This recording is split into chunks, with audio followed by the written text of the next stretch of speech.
Hello everyone, कैसे हैं आप सब। आशा करता हूँ अच्छे होंगे। आप सबका स्वागत है फिर से स्टडी ऑफ 24 चैनल पे।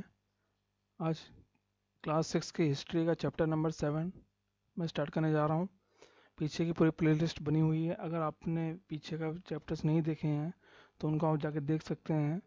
मैंने अच्छे से समझाया है, स्कूल स्टूडेंट के लिए बेस्ट है समझने के लिए। और अगर किसी कंपटीशन को ये समझना है, बेसिक अपना क्लियर करना है, तो वो इसको पढ़ सकता है, देख सकता है वीडियो, उसको बहुत हेल्प होगा। बिल्कुल सिंपल लैंग्वेज में है, आपको इजीली समझ में आ जाएगा। और तो चलिए आज का चैप्टर स्टार्ट करते हैं। अच्छा, टॉपिक क्या है? एक अनोखा सम्राट जिसने युद्ध का त्याग किया। अभी तो आपको ही पता है कि युद्ध का त्याग किसने किया था। अशोक ने किया था। अशोक ने ही युद्ध का त्याग किया था। अशोक एक अनोखा सम्राट, जो एक सम्राट था, एक अनोखा था, मतलब सबसे अलग सगम सम्राट था वो। अब आता रोशन के रुपए। रोशन की लड़की है, उसको कुछ रुपए मिले। जन्मदिन पर रोशन को दादाजी से कड़क नोट मिले। उसने उन्हें अपने हाथ में दबा रखा था। उसे एक नया सीढ़ी खरीदने का बहुत मन था, लेकिन साथ ही वह बिल्कुल नए कड़क नोट को देखना और छूकर महसूस करना चाहती थी। उसको एक नया सीडी सीडी खरीदने मन भी कर रहा था।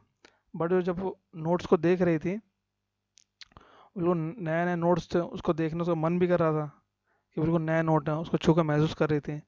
तभी उसने पाया सभी नोटों में दाहिनी तरफ गांधी जी का मुस्कुराता चेहरा बना हुआ है और बाईं तरफ छोटे छोटे शेर चित्रित थे। मतलब कि एक तरफ गांधी जी का चेहरा था और एक तरफ किसका था, शेर का चित्र बना हुआ था। उसने सोचा आखिर यहाँ शेर क्यों बने हुए हैं। मतलब उसने सोचा कि आखिर यहाँ शेर क्यों बने हुए हैं। ये चीज़ उसको समझ में नहीं आ रही थी कि यहाँ शेर क्यों बने हैं। तो इसी हम चैप्टर में पढ़ेंगे। इस चैप्टर में कि जो अशोक स्तंभ जो हम लोग अपने नोट पे देखते हैं, वो शेर का स्तंभ आया कहाँ से है। सबसे पहले ये देख लीजिए, शेर वाला स्तंभ, जो स्तंभ अशोक स्तंभ जो है, ये यही शेर का स्तंभ है, जो क्या कहते हैं कि नोट्स पे नज़र आता है और भी कई जगह आपको दिखते होंगे। ये एक बहुत बड़ा राज्य है, एक साम्राज्य है। हम जिन शेरों के चित्र रुपए पैसों पर देखते हैं, उनका एक लंबा इतिहास है। जो चित्र हम देखते हैं रुपए पैसे पे, उनका जो इतिहास है बहुत लंबा है। उन्हें पत्थरों को काट कर बनाया गया और फिर उन्हें सारनाथ में एक विशाल स्तंभ पर स्थापित किया गया। जब कभी आपको सारनाथ जाने का मौका मिले तो वहां पर आपको ये अशोक स्तंभ देखने को मिलेगा। इतिहास के महानतम राजाओं में से एक अशोक के निर्देश पर इसके जैसे कई स्तंभों और पत्थरों पर अभिलेख उत्कीर्ण किए गए। और इतिहास के जो एक महान राजा थे अशोक, सम्राट अशोक, उन्हीं के निर्देश पर ही इस अशोक स्तंभ को निर्माण किया गया था। इसके पहले कि हम ये जानें कि इन अभिलेखों में क्या लिखा है, ये समझने की कोशिश करें कि उनके राज्य को साम्राज्य क्यों कहा जाता है। और एक ये चीज़ है कि जो उनके राज्य को साम्राज्य कहा जाता था, मतलब सभी देखिए जो भी राजा था उसके क्षेत्र को राज्य ही कहा जाता था। बट सम्राट अशोक एक ऐसे थे जिनके राज्यों को साम्राज्य कहा जाता था। साम्राज्य क्यों कहा जाता था, साथ चल पढ़ते चलिए, मैं आपको बताऊंगा साम्राज्य क्यों कहा जाता था। अशोक जिस साम्राज्य पर शासन करते थे, उसकी स्थापना उनके दादा चंद्रगुप्त मौर्य ने लगभग 2300 साल पहले की थी। मतलब अशोक जिस साम्राज्य को संभाल रहे हैं, उसकी स्थापना उनके दादा ने लगभग 2300 साल पहले की थी। और चाणक्य या कौटिल्य नामक एक बुद्धिमान व्यक्ति ने चंद्रगुप्त की सहायता की थी। और चाणक्य या कौटिल्य नाम नाम के एक बुद्धिमान व्यक्ति थे, जिन्होंने चंद्रगुप्त की सहायता की थी उस साम्राज्य को बनाने के लिए। चाणक्य के कई विचार हमें अर्थशास्त्र नाम की किताब में मिलते हैं। और चाणक्य के जो कई विचार हमको, जो अर्थशास्त्र की किताब होगी उसमें हमको मिलेंगे। इनके जो नीति है, चाणक्य नीति, आपने बहुत सुना होगा चाणक्य नीति, वहाँ हमको इनके बारे में मिलेगा, इनके क्या विचार थे। यहाँ छोटा सा मतलब वंश क्या होता है। जब एक भी परिवार के कई सदस्य एक के बाद एक राजा बनते हैं, उन्हें एक ही वंश का कहा जाता है। मौर्य वंश में तीन महत्वपूर्ण राजा हुए, चंद्रगुप्त, उसका बेटा बिंदुसार और बिंदुसार का पुत्र अशोक। मतलब ये वंश क्या होता है, जब एक ही पीढ़ी चलती रहे। जैसे कि आपके पापा, आपके पापा के पापा, मतलब आपके पापा की दुकान थी, उसके बाद आपके मतलब आपके दादाजी की दुकान थी, फिर आपके पापा ने उस दुकान संभाली, उसके बाद वो दुकान आप संभाल रहे हैं, आपके बाद आपका बेटा संभालेगा या बेटी संभालेंगे। तो उसे बोलेंगे वंश। आपका एक वंश चला आ रहा है जो उस क्षेत्र में काम कर रहा है, उस क्षेत्र को उस आगे बढ़ रहा है, उसे बोलते हैं वंश। साम्राज्य में बहुत से नगर थे। अभी जो नीचे अब मैप दिख रहा है, दिखा देता हूँ मैं एक बार मैप पहले आपको। अभी तो मैप देखिए, ये कि इस युग के प्रमुख नगर और अभिलेखों के प्राप्ति स्थल, अब ये जो आपको लाल लाल दिख रहा है, यहाँ से हमको अभिलेख प्राप्त हुए हैं, ठीक। सारनाथ, कौशाम्बी, गुज्जर, बहापुर, टोपरा, कलसी, मेरठ। मेरठ का हस्तिनापुर नाम सुना है, बताया था मैंने आपको, चैप्टर में पढ़ाया था। मनसेहरा, शाहबाजगढ़ी, कंधार, कंधार जो अफगानिस्तान का में है, लंपक। और ये जो ब्लैक डॉट दिख रहे हैं, ये इनकी उत्तर इस तरफ की थी, नॉर्थ ईस्ट की तरफ की। उज्जैन थी दक्षिण की तरफ जाने के लिए, और तक्षशिला थी इस तरफ के लिए, मतलब कि नॉर्थ वेस्ट की तरफ के लिए तक्षशिला थी। बट जो ये शासन करते थे, पाटलिपुत्र थे, अपना शासन करते थे।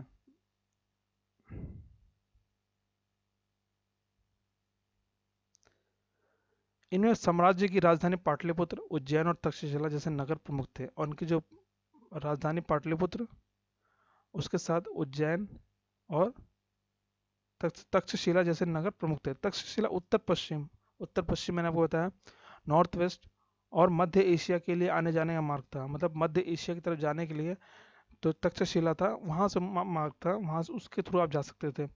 दूसरी तरफ उज्जैन उत्तरी भारत से दक्षिण भारत वाया रास्ते में पड़ता था, और उज्जैन में जो था इनकी जो राजधानी थी, उसका मतलब ये था कि आपको उत्तर भारत से दक्षिण भारत जाने के लिए इन्होंने यहाँ पे एक अपना राजधानी बना दी।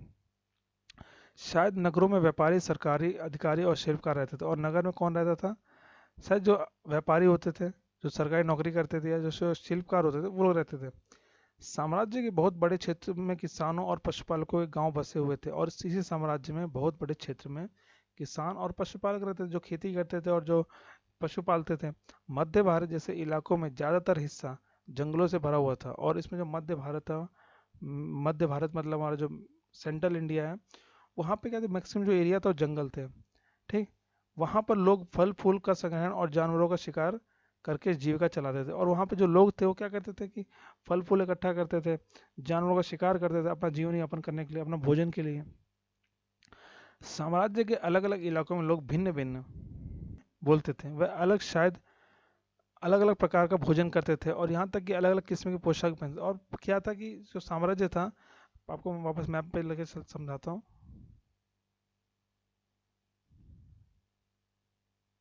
अभी देखिए आप मैप, मैप में तीन जो मौर्य समाज, तीन प्रमुख नगर के थे, पाटलिपुत्र थे, उज्जैन थे, और तक्षशिला प्रमुख नगर थे।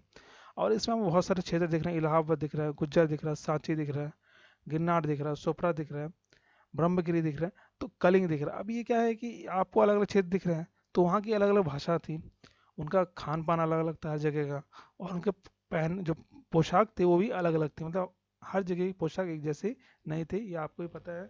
जैसे हमारे उत्तर भारत में क्या पहना जाता है, ज़्यादातर जो पुराना जो कल्चर है वो, उसमें क्या कहते हैं, धोती कुर्ता पहना जाता है। साउथ में जाएंगे तो आपको लुंगी मिलेगी, लुंगी शर्ट पहना जाता है। इधर जाएंगे यहाँ पे कुर्ता पजामा पहना जाता है। तो ऐसे ही आपको हर जगह अलग अलग ड्रेसअप मिलता था, और वहाँ की बोलचाल की भाषा भी अलग अलग थी, वहाँ के लोगों का जो खान पान था वो भी अलग अलग था। अभी जो सांची का स्तूप है, ये एमपी में है। कौशाम्बी, ये उत्तर प्रदेश में, इलाहाबाद उत्तर प्रदेश का पार्ट है। सारनाथ, ये सारनाथ बनारस के लगे एक जगह है। तो मतलब जो लोग थे अलग अलग जगह के, उनकी भाषा, उनकी खान पान, उनका रहन सहन सब अलग अलग था। अब आता है इसके बाद कि राज्य साम्राज्य से कैसे भिन्न है, मतलब अब बात आती है कि आपको भी, जब राजा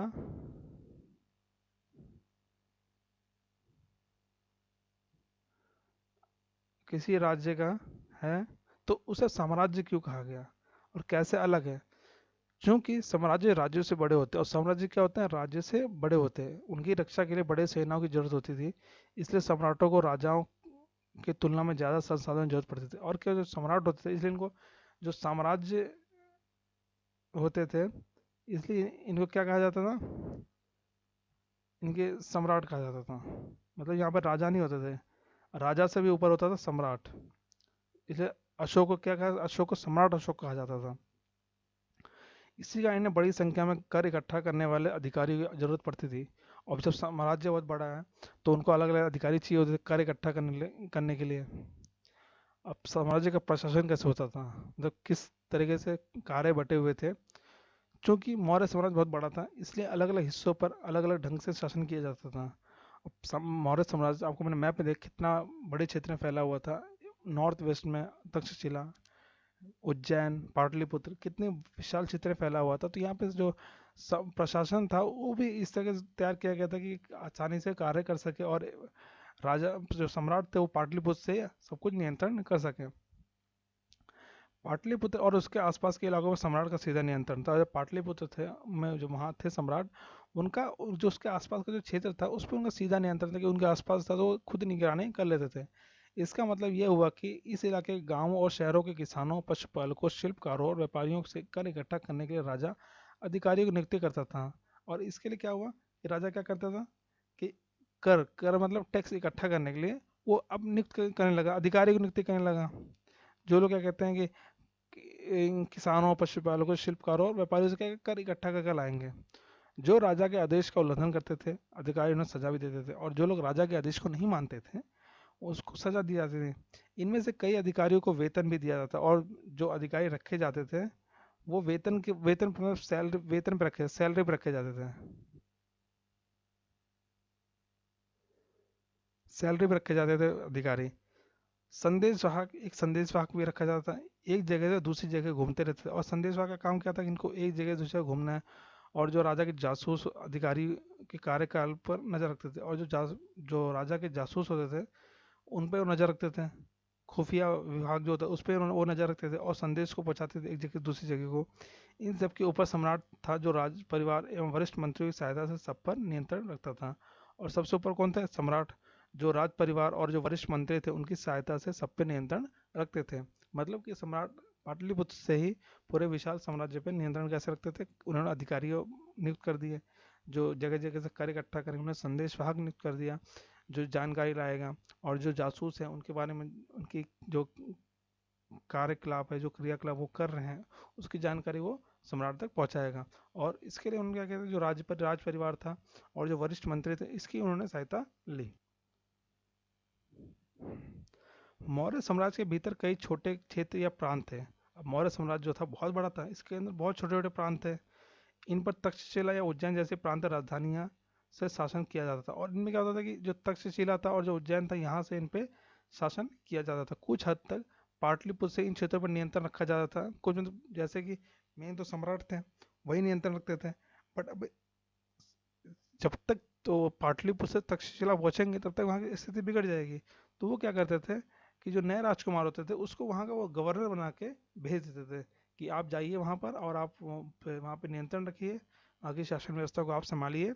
इसके लिए क्या करते थे सम्राट, जो नए राजकुमार होते थे उनको नियुक्त कर देते थे। लेकिन ऐसा लगता था कि इन जगहों पर स्थानीय परंपराओं और नियमों का ही को ही माना जाता था। बट ऐसा क्या लगा कि वहाँ पर जो स्थानीय परंपराएं थी और जो नियम थे उन्हीं को माना जाता था। अब बताया मैंने कि स्थानीय परंपरा कैसे, वहाँ की जो बोलचाल की भाषा क्या है, वहाँ पे रहन सहन कैसा है, वहाँ पे खान पान क्या है, वो लोग उसको मानते थे।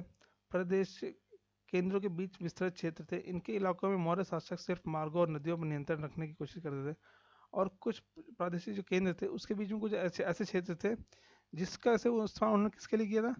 मार्गों के लिए, रास्ते के लिए, कि वहाँ से उनका आना जाना था।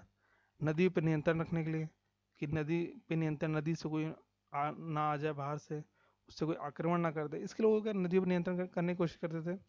जो कि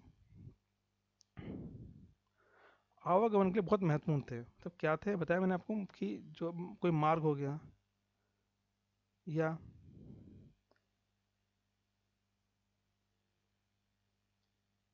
कोई नदी हो गई, तो इन पे ये लोग नियंत्रण इसलिए रखते थे क्योंकि ये आवागमन के लिए बहुत महत्वपूर्ण थे। इसी के थ्रू कोई आ सकता था और कोई जा सकता था। अगर वो सड़क मार्ग पे नहीं अपने निगरानी में रखेंगे, उस पर नहीं सैनिक रखेंगे, तो कोई भी आ सकता है, कोई भी उन पर आक्रमण कर सकता है, कोई भी उनके क्षेत्र में भीतराघात कर सकता है। यहाँ से उन्हें जो भी संसाधन कर और भेंट के रूप में मिलते थे उसे इकट्ठा किया जाता था। और इन जो क्षेत्रों से उनको जो संसाधन मिलते थे और जो भेंट मिलती थी, भेंट मतलब कोई उपहार दे देता था, और जो टैक्स मिलता था तो उसके रूप मिलता था, इसे वहाँ इकट्ठा करके लाया जाता था। उदाहरण के लिए अर्थशास्त्र में ये लिखा है कि उत्तर पश्चिम कंबल के लिए और दक्षिण भारत सोने और कीमती पत्थरों के लिए प्रसिद्ध था। अब उदाहरण से क्या मिलता है कि जो साउथ की तरफ था साउथ की तरफ क्या था, सोने, कर्नाटक, कोलारी खान, कीमती पत्थर वहां से प्राप्त होते थे। और उत्तर पश्चिम नॉर्थ वेस्ट से क्या होते थे, कंबल, पहाड़ी क्षेत्र थे वहाँ भेड़ और मतलब कि जानवर पाया जाता है जिनके बाल से वहाँ कंबल बनाए जाते थे, मतलब सर्दी ऊनी वस्त्र बनाए जाते थे। संभव के संसाधन नजराने के रूप में इकट्ठे किए जाते थे। अब नजराना क्या होता है आपको पता, संभव है कि संसाधन नजराने के रूप में इकट्ठे किए जाते हैं। तो नजराना क्या होता है, जहाँ कर नियमित ढंग से इकट्ठे किए जाते थे, वही नजराना अनियमित रूप से जब भी संभव हो इकट्ठा किया जाता था। अब देखिए कर क्या होता है, नियमित कर तो नियमित रूप से हो गया, वहीं जो नजराना होता था अनियमित रूप से, मतलब कोई इसकी सीमा नहीं थी कितना वहां से वो लोग इकट्ठा करेंगे। ऐसे नजराने विविध पदार्थों के रूप में प्राय ऐसे लोगों से लिए जाते थे जो स्वेच्छा से इसे देते थे। और नजराना किनसे लिया जाता था, जो लोग अपनी खुशी खुशी इनको देते थे, कोई कीमती सामान दे दिया तो उसकी कोई सीमा नहीं थी कि आपको कर के हिसाब से इतना देना है, वो जितना मर्जी दे सकते थे, वो उसका कोई लिमिट नहीं था।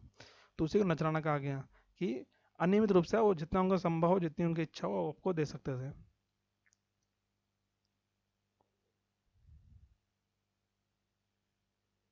बता राजधानी में सम्राट, थोड़ा सा पढ़ लेते हैं, ये भी अच्छी चीज़ है, समझ में आएगा आपको। मैगस्थनीज चंद्रगुप्त के दरबार में पश्चिम एशिया के यूनानी राजा सेल्यूकस निकेटर का राजदूत था। जो मैगस्थनीज था वो चंद्रगुप्त के दरबार में पश्चिम जो एशिया के जो यूनानी जो राजा थे सेल्यूकस निकेटर, उसका राजदूत था मैगस्थनीज। मैगस्थनीज ने जो कुछ देखा उसका विवरण दिया। यहाँ हम उसके विवरण का एक अंश दे रहे हैं, मतलब यहाँ जो मैगस्थनीज ने जो चंद्रगुप्त के दरबार में देखा उसका एक छोटा सा विवरण आपको यहाँ पे मिल रहा है। सम्राट का जनता के सामने आने के अवसरों को शोभा यात्रा के रूप में जश्न मनाया जाता था। और जब सम्राट जनता के बीच में आते थे उसको शोभा यात्रा के नाम से जाना जाता था और जश्न मनाया जाता था।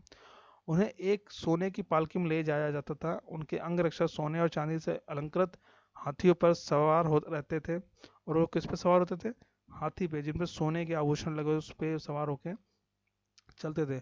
कुछ अंगरक्षक पेड़ों को लेकर चलते थे। इन पेड़ों पर प्रशिक्षित तोतों का एक झुंड रहता था जो सम्राट के सिर के चारों तरफ चक्कर लगाता रहता था। राजा सामान्यतः हथियारबंद महिलाओं के से घिरे होते थे। वे हमेशा इस बात से डरे रहते थे कि कहीं कोई उनकी हत्या करने की कोशिश ना करे। उनके खाना खाने के पहले खास नौकर उससे खाने को चखते थे। वे लगातार 2 रात तक एक ही कमरे में नहीं सोते थे। मतलब इतनी उस टाइम व्यवस्था थी, जो मैगजीन बता रहे हैं उनके सम्राट के बारे में, कि जब वो चलते थे तो उनके हाथी चलते थे, उनके अंगरक्षक। और जो महिलाएं थी वो हथियारबंद उनकी सुरक्षा में थी। और उनके कुछ जो सैनिक थे वो पेड़ लेके चलते जिसपे तोते थे बहुत सारे रहते, जो राजा के अगल बगल चक्कर लगाते थे। और जो खाना खाते थे वो खाना पहले नौकर चेक करता था कि कहीं इसमें जहर तो नहीं है। और वो एक कमरे में कभी 2 रात नहीं सोते थे, मतलब वो कमरा बदलते रहते थे।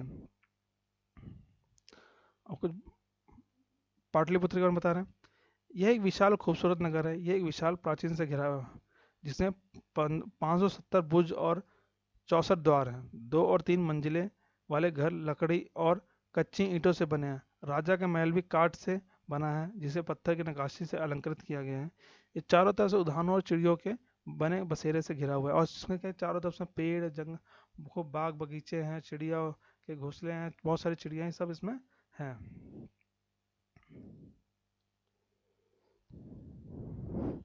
और अंत में जंगल वाले इलाके आते थे। और आखिरी में क्या हुआ, जब वो लोग कर लिए तो आखिर में एक जंगल वाला क्या बसता था। वहाँ रहने वाले लोग काफ़ी हद तक स्वतंत्र थे। और जो लोग जंगल में रहते थे वो लोग स्वतंत्र थे, उन पे कोई वो नहीं था। वो अपनी स्वेच्छा से जो उनको जंगल से मिलता था, लकड़ी, हाथी, मधु, मतलब शहद हो गया, मोम हो गया, ये चीज़ें वो ला के सरकार को दे देते थे। अशोक एक अनोखा सम्राट था। अशोक जो थे एक अनोखा सम्राट था। क्यों था वो पढ़ते हैं हम लोग। अशोक मौर्य वंश के सबसे प्रसिद्ध शासक थे और सभी शासकों में सबसे प्रसिद्ध सम्राट अशोक ही थे। वे ऐसे पहले शासक थे जिन्होंने अभिलेखों द्वारा जनता तक अपने संदेश पहुंचाने की कोशिश की। अशोक के ज़्यादातर अभिलेख प्राकृत भाषा और ब्राह्मी लिपि में थे। और ये ध्यान रखिए कि आपको मैंने पिछले चैप्टर में पढ़ा है कि उस टाइम ज़्यादातर भाषा हर जगह प्राकृत भाषा चलती थी और लोग इसी भाषा शैली में बोलते थे। फिर इसका ब्राह्मण लिपि आगे जो भाषा जिस लिपि में लिखा जाने लगा प्राकृत भाषा को, तो इसी में। और उन्होंने क्या किया, उन्होंने अभिलेखों के द्वारा अपने जो संदेश थे वो पहुंचाना शुरू कर दिया। मतलब किसी जैसे हम लोग चिट्ठी लिखते हैं वैसे किसी एक लेटर पे वो लिखते थे और वो संदेश जो उनके संदेश वाहक होते थे वो हर जगह पहुंचाते थे। ये उन्हीं ने शुरुआत किया था।